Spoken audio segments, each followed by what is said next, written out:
Hello, everybody. Happy hump day. It's Wednesday, March 13th, 2024. This is your host, one of your hosts, Eric Hale from Trader Oasis. And with me is trout fisherman extraordinaire, Greg Jensen.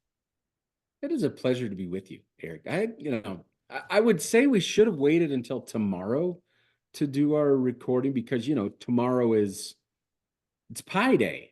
Hi day. Oh, I Pi love Day is tomorrow, but it's 3.14. also my wedding anniversary tomorrow. So I think I might be in the doghouse if I work tomorrow. Does this mean you So have to spend the whole day? Hey, you know what? Let's, speaking of dates, Um, I'm getting on a plane and going to Las Vegas on my wife's birthday with you.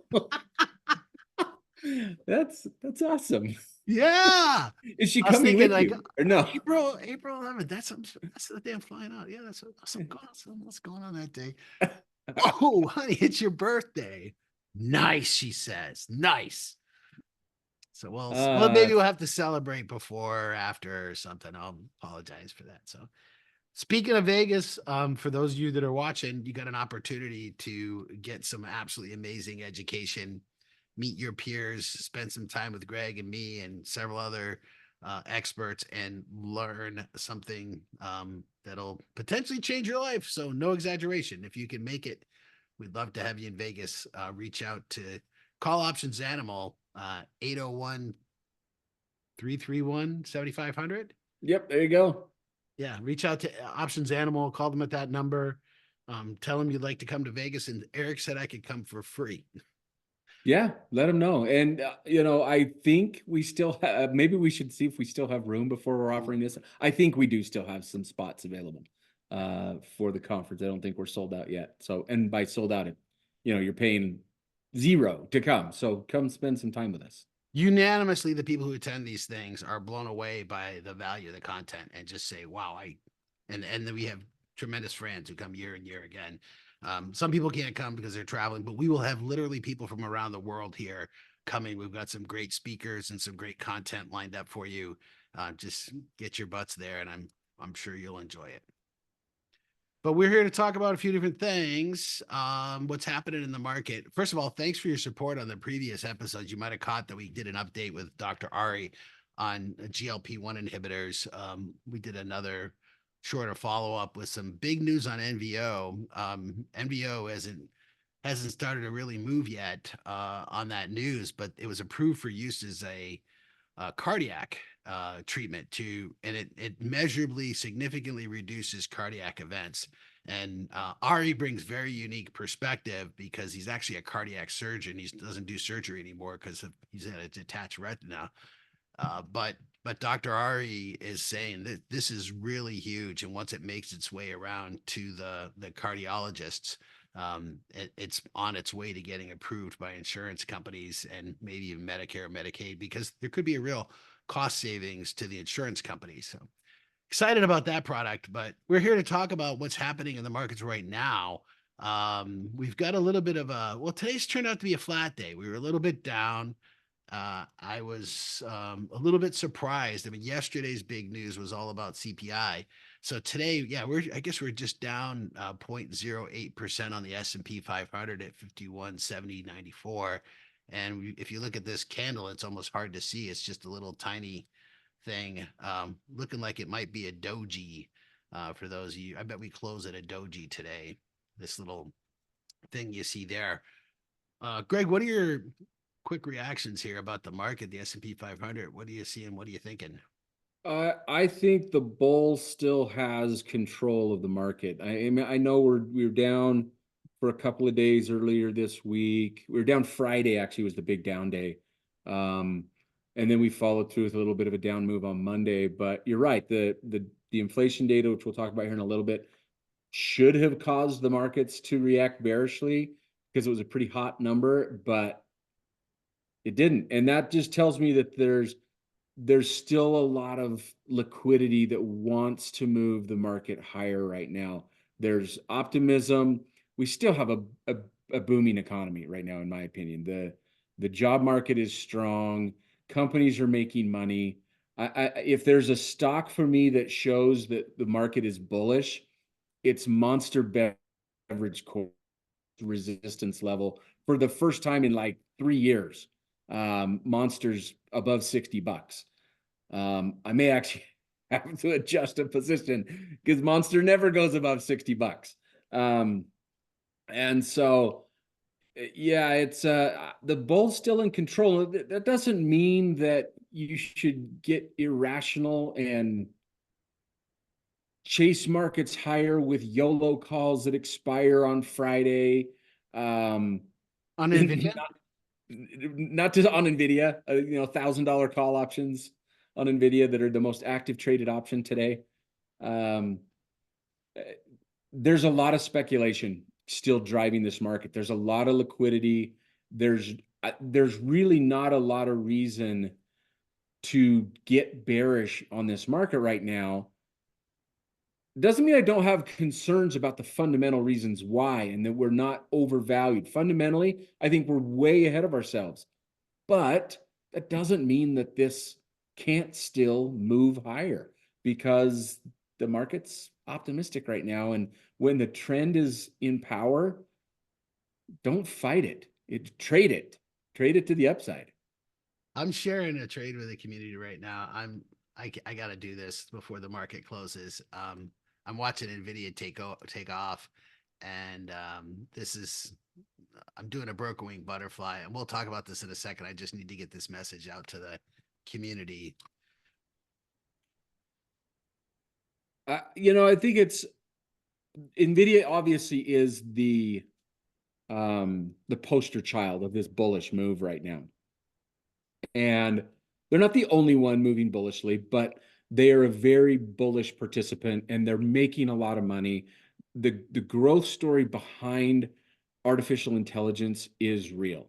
I had a conversation actually with our friend Barry Norton just last week because I was kind of I'm not going to call it bad mouthing. Maybe it was bad mouthing Nvidia a little bit, saying I felt like it was overvalued at this point and I wouldn't be buying it at this point.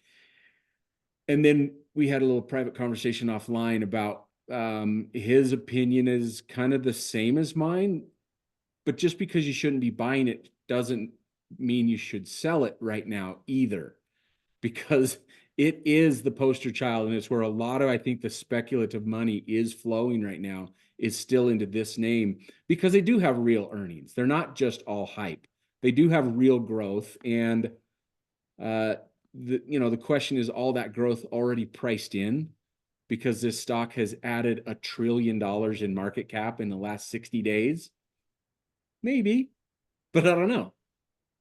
Seriously, $1 trillion of market cap this stock has added in 60 days.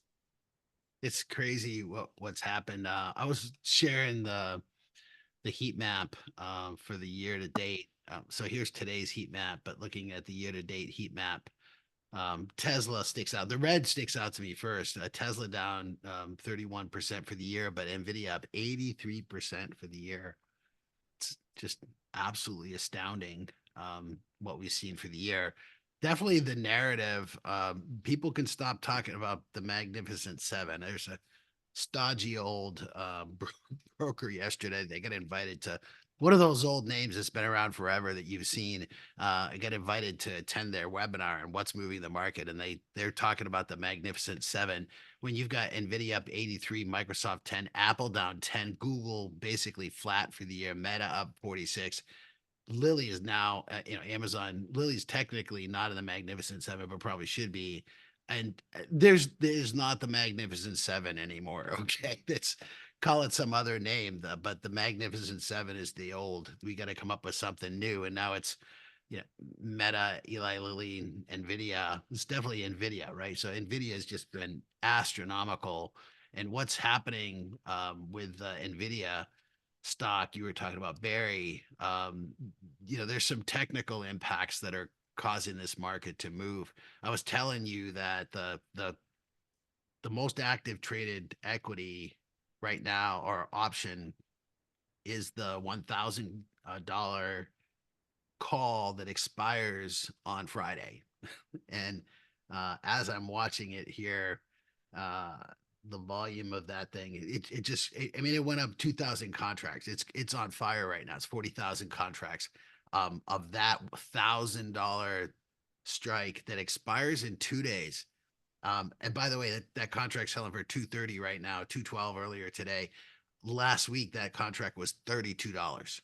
So there's some interesting stuff going on there. And there's some dynamics that we talk about what's moving the market. And certainly there's trend following momentum is the sort of the phrase that you're hearing floating around today. I've been reading in some of the institutional research, but there's another side of it. If we look at market internals and the options market does impact itself. It's kind of like a self-fulfilling prophecy when people are buying calls.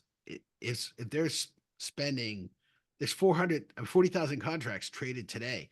So whatever the delta is, the market makers have to go out and buy that much delta in the stock because if people are buying it, the market's short it. So the market makers are short. The market makers have to go out and buy. And when you start getting what's happening right now is we've got negative gamma to the upside.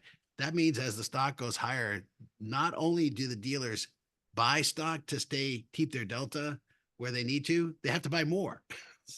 So right now it's like a slingshot up.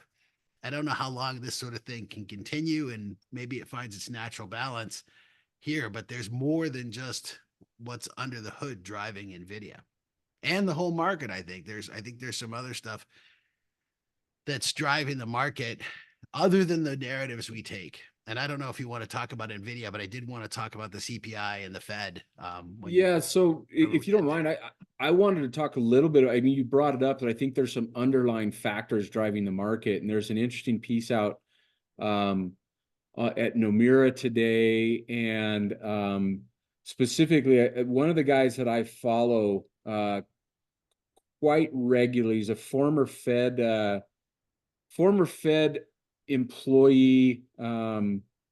His name's Joseph Wang.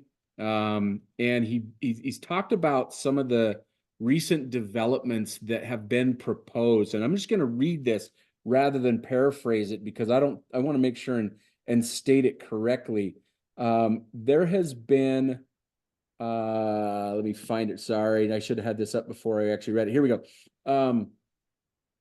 There on March 5th, so 8 days ago, the ISDA submitted a letter to the Board of Governors at the Fed, the FDIC, and the OCC to urge them to implement reforms to the SLR, which would exclude on-balance sheet U.S. Treasuries from the total leverage exposure calculation.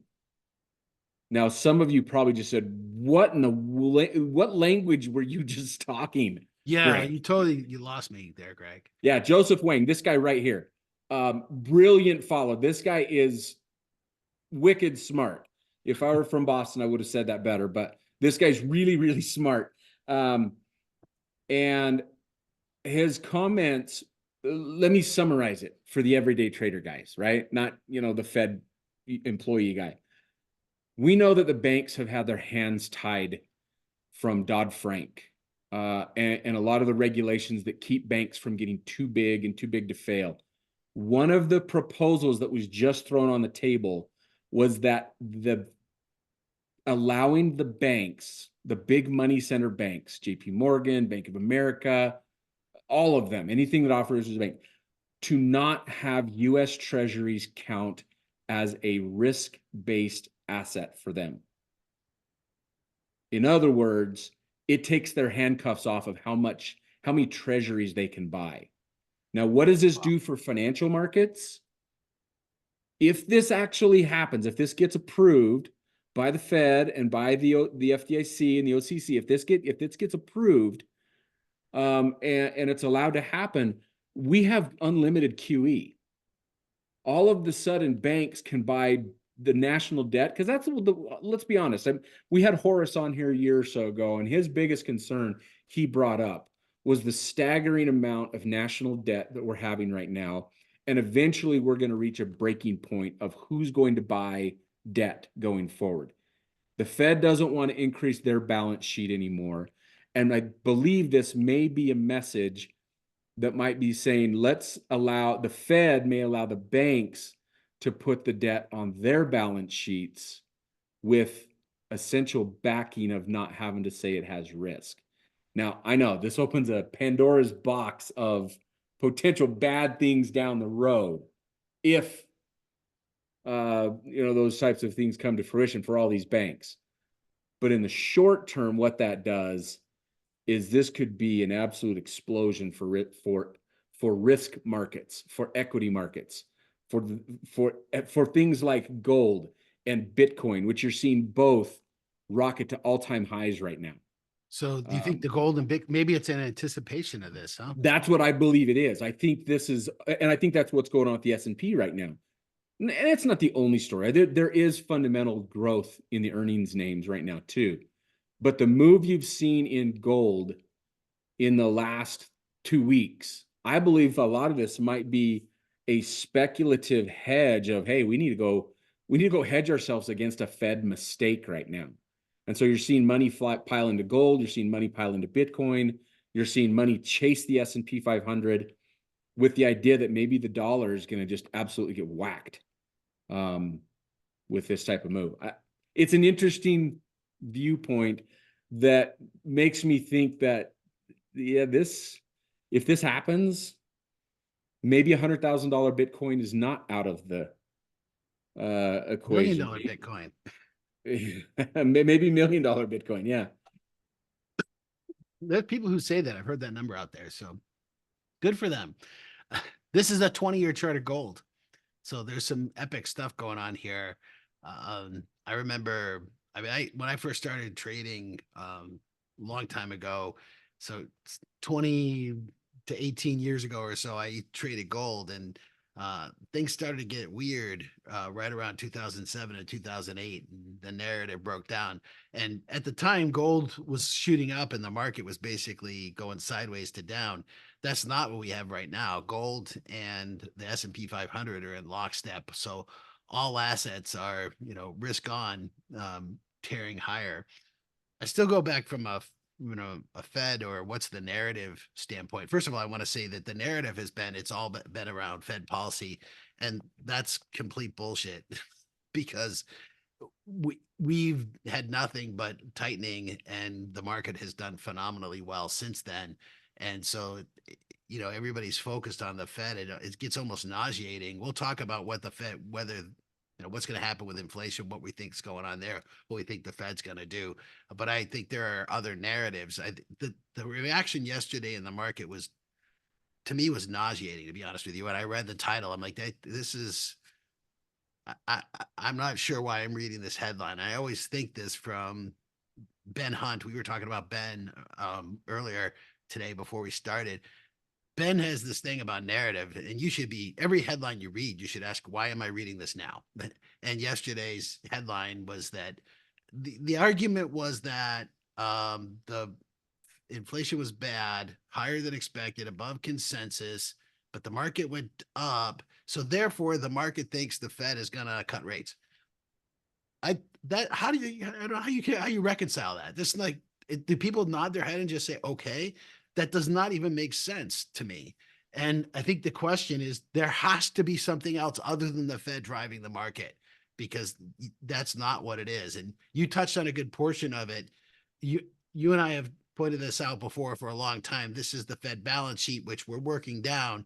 Depends on your scale. I've seen people look at this 1-year chart and say, oh no, liquidity's going away. If you look at a 1-year chart, liquidity is not a problem. And as we've said before, this overnight repo thing, we're hovering at $400 billion, which is way down from the almost 3, whatever that peak that we had was, like 2.5 trillion dollars. What this is, folks, is just the banks literally have too much money, and they give it back to the Fed to make interest on it overnight. And this is, if you can tell from this chart, it's not something that gets used very often. And this was a creative sort of thing that happened post-COVID. They put a whole bunch of money out in the market, gave it to banks, and then got too much money. What do we do with it? Hey, give it back to us and we'll pay you interest on it. Not an exaggeration. I was going to say, I think the only argument for the Fed cutting rates right now is this chart right here. Is if the Fed, for some reason, is looking at the slope of this line, saying liquidity, our excess amount of money that's in the piggy bank right now, we see it's going away. And it maybe looks like June, maybe August, at the rate at which it's going away, that this is going to go to zero. I don't know. I don't know that anybody knows what's going to happen to markets when the reverse repo market is back to zero. Nothing's going to happen. I don't think so either. Repo can go to zero and we'll still Yeah. be fine. When repo goes to zero, reverse repo goes to zero, it's a yellow light. It's no longer green light, go, go, go, go, Right, go. right. Yeah. It's, And I it's a think, yellow light. Or maybe a flashing light. It's not a red light. no, it's not a it's short the market. right. Yeah, no. But that means, okay, it's time to start revisiting your narratives. I think you can stay bullish until this goes to zero, quite frankly. Yeah, I think so too. And the other reason is because of this. I mean, this is another portion of it. This is different. This is more money that's out there. That's just the Fed has too much money on its balance sheet. These are treasuries and other assets, and the Fed would love to get this back, back to just $1 trillion yeah. instead of $9 trillion.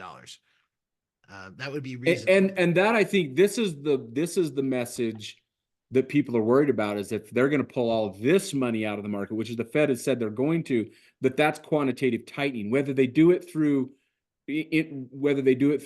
actual direct selling of bonds in the market, or whether they just let them expire, it has the same effect. But there's been a fear of what happens to the economy if this happens. But here's where that story I was talking about before, it would be banks who would step in and be the ones who are buying debt. Because the other reality is our deficit is staggering right now.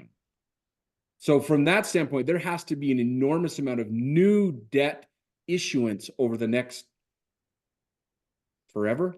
Was I sharing the screen when I was talking just now? Yeah.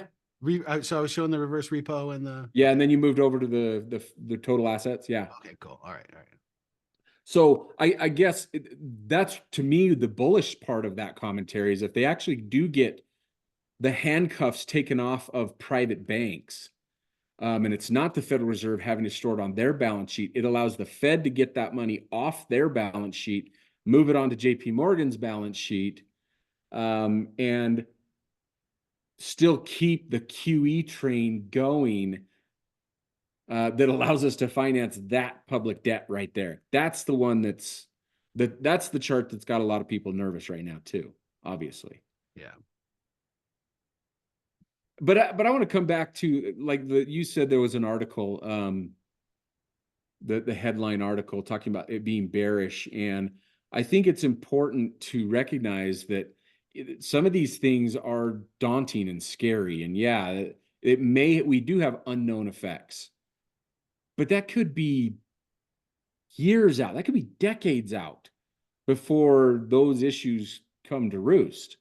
And in the meantime, there might be solutions that pop up between now and then, like a new revolutionary economic boom created by artificial intelligence that creates productivity and money growth, and we grow into the issue. I know yesterday or Monday in my daily market update for Options Animal, I talked about the Wilshire Total 5000. Oh, there, you've got it up right there. Well, this is the Wilshire divided by GDP. This is divided by GDP. And right now, the Buffett indicator. Yeah, the Buffett indicator. We're overvalued. Everything's expensive. And if you ask Buffett, he's going to say that too. He said, we've had a huge run in the market. It's time for the markets to calm down, to allow one of two things to happen. Either the denominator needs to go up, GDP has to go up to justify prices, or the numerator has to go down. So the markets have to come down to fit GDP, to come back down to a more normal level of maybe around 1. Or 1.2 or 1.3. Right now, we're like 1.6. It's a bit high. We were higher, right before the correction in 2022. But that can happen in one of two ways. It doesn't mean the markets have to crash.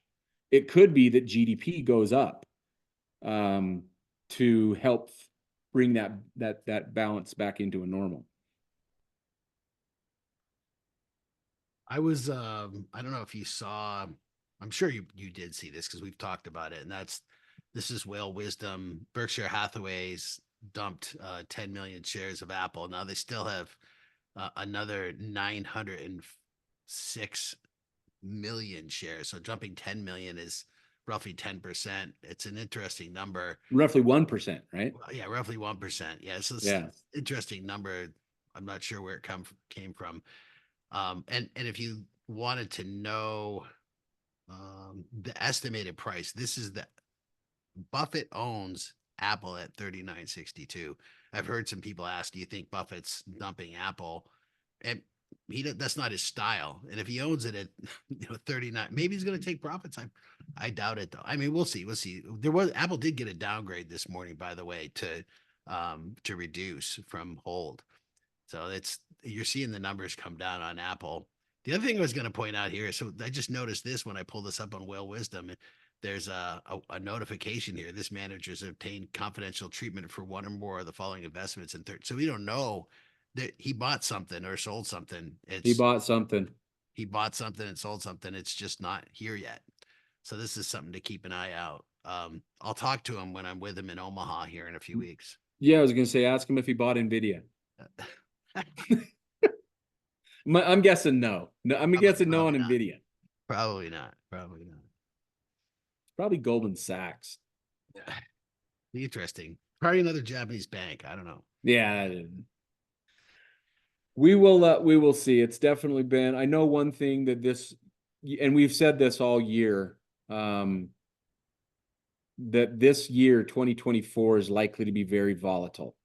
And remember, volatile doesn't always, everybody always thinks of volatile is down. Volatile can also be up. And right now it seems that we're having a lot of volatility, mostly to the upside right now. To the upside for sure. But it's we had said in the beginning of this year that we thought it was going to be more of a stock pickers market, that there's going to be diversity here and a spread, and that's what we're seeing. By and large, the S&P 500 going up, but some equities not doing so well, specifically Apple and Tesla sort of taking it on the chin here. So we've got some separation here from the leaders. It's not just all piled into one area. So this Magnificent Seven thing, I think we can put it to rest and just talk about it from a historical perspective. Yeah, I mean, if you look at things like, you look at Cathie Wood, she's down year to date. You would think with the S&P ripping, the NASDAQ doing what it's doing, but the ARK Innovation Fund's actually down. Not very much, but it is down year to date. And I think that goes to this market. I think the way it's set up right now, because of the high cost of capital, capital's expensive right now. I think a lot of the companies that Cathie Woods has in her fund, they need capital costs to be at zero to be able to operate profitably as a company. And it's not. It costs money to borrow money right now. And it's those companies that have financial balance sheets that are just amazing, and they have growth. Those are the companies that are getting rewarded right now. And obviously, I think Nvidia and Meta are probably the two poster childs of those two names, where they have really strong financial balance sheets and they have growth. That's Apple's problem. Apple has a really strong balance sheet, but they don't have any growth right now, or not enough growth. I didn't want to go down the Apple path too far though, but what is Apple? What's the next thing for Apple? Is it new iPads? It's got to be AI. If they don't get AI, well, that's where they're taking all these people. They spent $10 billion developing a vehicle. Now they're going to take all these people, automotive engineers, and make them AI experts. Now, I'm being a little facetious because they were working on they tried to do full autonomy. They were trying to go with a level 5 self-driving car, and rumors that their vehicle wouldn't even have a steering wheel in it. And so that's not happening. So you've got all these people that you're going to take and now repurpose them for AI. How does Apple monetize AI? Well, they have the obvious way is Siri. right? Yeah. You're gonna pay extra money for you're gonna pay $10 a month for Siri? Only if they rename it and make it actually do something functional. I gotta be honest, Alexa works better than Siri. Sorry, Siri. Alexa works better than you. Siri, Alexa works better than you. She didn't answer me. There's no answer. I normally get an answer. That's funny. There was no response there. Yeah, we have Alexa and I mean, I got Siri on my phone, but Alexa works better. It's more reliable. We use it all the time. Anyways, I'm this where I don't know what the product is. And you and I were talking earlier about AI, and you were talking about Palantir's interview, which I haven't had a chance to see. But while I was flipping through Twitter here, I did see some people were sharing that article this morning, or that interview on CNBC. I saw his crazy hair. There he is. Yeah, crazy hair. There he is. And he made the comment that we don't. And I read something that Scoble, what's his name? He goes by the Scobleizer. Is it Peter Scoble, John Scoble? He retweeted something that basically said what we have right now with AI and large language models is a fork, and it's a really good fork, and it's really good for doing what forks do. But that's not all that AI can do. And right now, our vision of AI is a fork, and we can do all different sorts of things and make different things. And right now, people are trying to take forks and make forks do different things. And that's large language models. I don't really understand the gist of that, but I think there's a lot of I've worked with AI for a long time. I actually in the early 2000s, late 99, I was on a team where we were building an artificial intelligence system using an expert system, taking data to do what today could be done. We spent a lot of money on it, but didn't create the product. But what's really changed now, and this is what people, I don't know that people really appreciate why it's changed. And not Ari, I'm sorry, our friend Barry really nailed it. And that is that the compute capacity per energy, the density of compute capacity has this Moore's law has gone exponential, and it continues to go. And it is the ability of the, whether people realize it or not. I've talked to some quote experts in AI who say, "Oh no, it has nothing to do with that." I'm like, "Yeah, I'm pretty sure it does." That this is the reason why Nvidia is doing so well, and getting down to the angstrom levels on the density of chips is something that we know is going to happen. And so that just the compute power, the capability is growing exponential. And what's state of the art now in 5 years will be nothing compared to what we can do. And we know we're heading there. We know the capability is there. We know that it can happen. And I don't know if you saw, I mentioned to you earlier um is it Yuval Noah Harari who wrote the book Sapiens? There's an interview going around, and he said for the first time in history, our our parents are ill-equipped to teach their children how to survive for the next 20 years. That for centuries we can tell our learn how to ride a horse, or learn how to hunt, or learn how to farm, or learn how to do accounting, or whatever. You could teach them engineering, and direct your kids so that they can be surviving at least 20 years. He says we have no idea what 20 years from now is going to look like. And to me, I find that very hopeful. I know a lot of people think it's bearish, but it's really an interesting time that we live in right now. No, I think it's a great time as long as we do a good job of empowering our young generation to recognize, you have an open future. You don't have to accept the fact that, you know, your dad was a farmer, your grandpa was a farmer, your great grandpa was a farmer. That's what you do. You're a farmer. You have the ability to choose your own destiny, choose your own adventure. Those are my favorite types of books when I was in like fourth grade. You remember those choose your own adventure books? Do they even make those anymore? I don't see my kids reading them. Hmm. I imagine they're kind of hard to write, but anyway, we digress. Yes. I wanted to, so let's get really boring now. And I don't know if this is boring for people, but We just talked about the Fed and monetary policy. That was really boring. CPI. I want to talk about inflation, the CPI report. First of all, there's two major inflation reports that come out that affect consumers. There's the personal consumption expenditures and the CPI report. So people understand the difference. They both measure inflation. The CPI tends to get more attention because there are several other measures that are other assets or uh, there are other things that use CPI as an input. I used to write contracts and we had CPI index and PPI index as escalation so that we could increase our prices by the average of the two of those. Uh, your social security benefits are tied to CPI. So, and it gets more attention. PCE is the Fed's preferred measure of inflation. The difference is the personal consumption and expenditures report. What the two inflation reports come from either side of the inflation. What I mean is CPI, here's the list of items that are in there. So you get everything from fresh sweet rolls and coffee cakes to motor fuel oil and women's lingerie. Okay, not women's lingerie. I just made that up. But educational books and cosmetics and stationery and inpatient services and education and tuition and tax preparation services.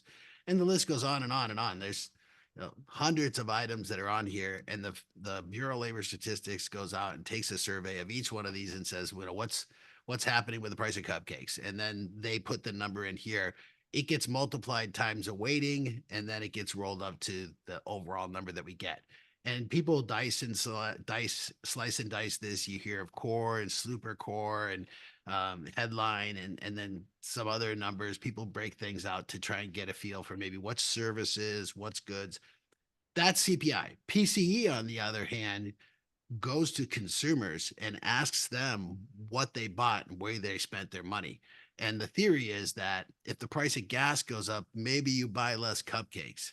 So rather than the CPI, which is a fixed basket of assets, PCE looks at consumers and what they actually spent their money on. And so I think there's room for both numbers, but it takes into account that people will make substitutions. And that's the Fed's preferred measure, but CPI gets a lot of attention. Anyways, the CPI report that we came out, what I wanted to do, so I take this and I do a PowerPoint pivot table to look at what changed the most. So I look at it two ways.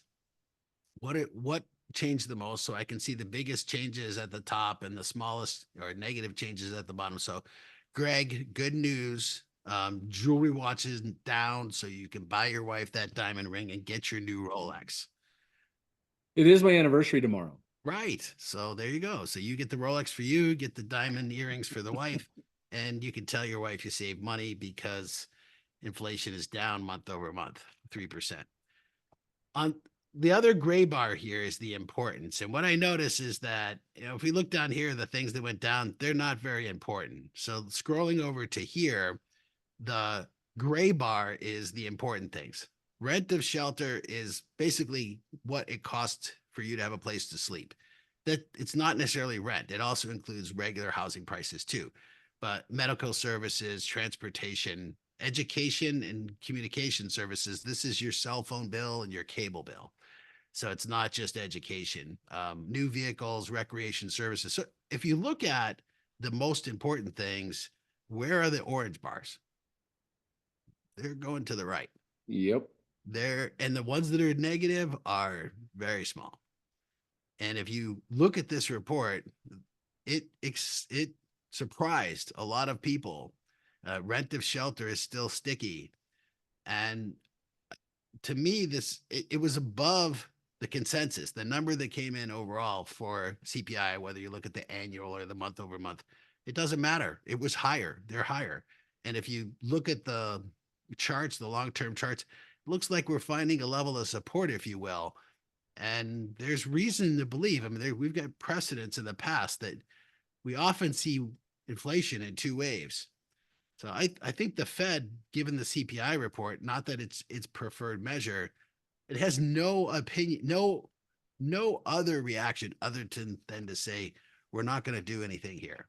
That you cannot make any argument. And like I said, I read a headline that the market thinks the Fed's going to cut rates anyways. I don't believe that's true. I'm really hoping that nobody read this report and came away with, we think they're still going to cut, because it was higher than everybody thought. I don't know how that logic works. So my contention, and we went right down there in the beginning to talk about that, is that I think other things are driving the market other than the Fed policy right now. I think Fed policy definitely matters. It's very important, but it seems like there's other stuff going on. I think the bigger theme, which is really not something you can talk about very much, is it is liquidity is there. And the reason you can't talk about it because you just say the market's going up. Oh yeah, still good liquidity. Okay, we're done. It's like that, Yeah. right? No, it's the answer though. It really It's is. the answer. Like, The okay, we're answer is done. there's still liquidity and there's no reason to not keep riding the bull.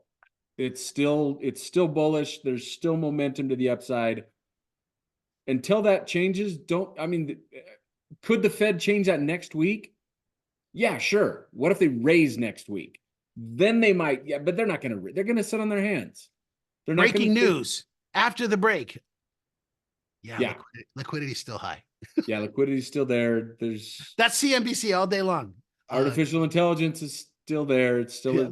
still a thing. That's it. In fact, we're starting to figure it out that it's not just large language models. There's a lot more to this story, and this could really, really impact every industry with a growth story. So, yeah, the market's still a bull. It doesn't mean it will be forever, guys. I mean, we're pricing this in too. The run we're having, this is pricing in a lot of future earnings of and hope of what AI is bringing to us. Hopefully it fulfills on the promise and we get those earnings growth and this change. We did with the internet. Just invest in the right companies. Invest in Microsoft, not Cisco right now. Long term. Invest in Google when it goes IPO. That's the other one. Yeah. Find the company right now that's not IPO, that's making money already from artificial intelligence. Reddit. That might consider doing an IPO here in a little bit. We Reddit's don't even know who that is. Reddit isn't AI, but Reddit's the next big IPO. That's the other thing too, is that acquisitions and IPOs, the headlines that I'm seeing is that we've had a dearth of those happening over the past couple years for a number of reasons, and that we should expect to see acquisitions start to ramp up. I think there'll be some opportunities there as people start speculating who's going to get acquired. I think we're going to hear a lot more about more acquisitions as the year plays out here. Cool. Well, we'll see what the Fed does next week. What flavor of shoe do you want? next week's the big tell, right? Brown leather. Brown leather. All right. All right. Thanks for joining us, folks. It's been a pleasure. We will see you all again on the next one. Thanks, everybody. We'll talk to you later.